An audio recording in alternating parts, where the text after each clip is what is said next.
Sometime in the 1820s, probably June 1829, Geronimo, or Goyurkla, was born near the headwaters of the Gila River in Nodoyon Canyon, Arizona.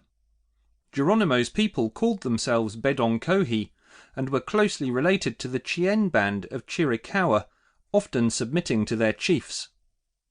The Bedonkohe people concealed their homes in the surrounding hills, and the band kept ponies and dogs.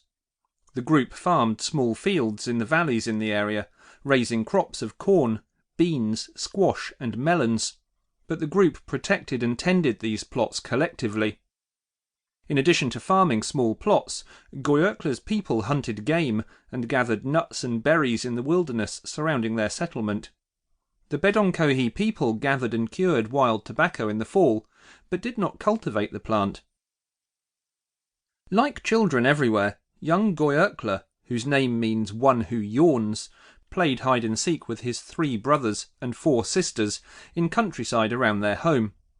His mother taught him and his siblings his tribal legends, foundational narratives, and about the moon, stars, sky, and weather.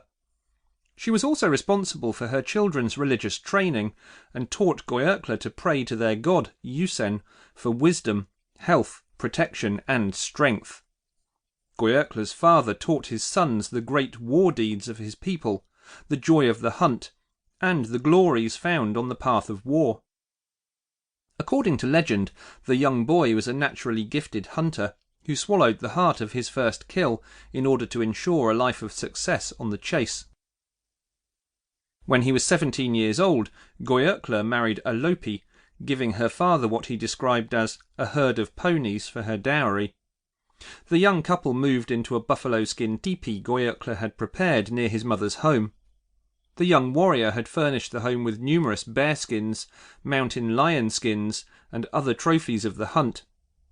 His new wife decorated their home with beads and drawings on both buckskin and the walls of the teepee. Alope bore 3 children to Goyurkla and raised them as she and her husband had been, honouring the traditions of their fathers. By the time of his marriage, or shortly thereafter, Goyurkla was probably admitted to the ranks of Chiricahua warriors.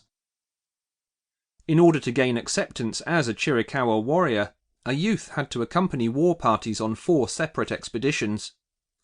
The Chiricahua considered warfare a sacred rite, took the evaluation of potential warriors very sincerely, and viewed the transition from boyhood to warrior status in religious terms. Throughout the course of the 4 campaigns, the aspiring warrior was constantly assessed and judged by the other warriors and the chief. The young man was required to complete a number of tasks during the expeditions, and among these was cooking the food, yet not being allowed to pick his own food, caring for the horses, learning all the sacred names for the implements and actions of war, and, most important, showing that he was fearless in the face of the enemy. In general, the potential warrior acted as a servant to the other warriors, and being a Chiricahua, he was expected to know what needed doing and to do it without being told to do so. After the 4 expeditions, the warriors voted whether or not to accept the young man into their ranks. A unanimous vote was required to gain acceptance as a Chiricahua warrior, and if the youth was accepted, he took his place in the warrior council at the lowest rank. Young men who received an objective from 1 or more warriors were subjected to further tests, and provided he faced the new tests courageously, he was admitted to the warrior class.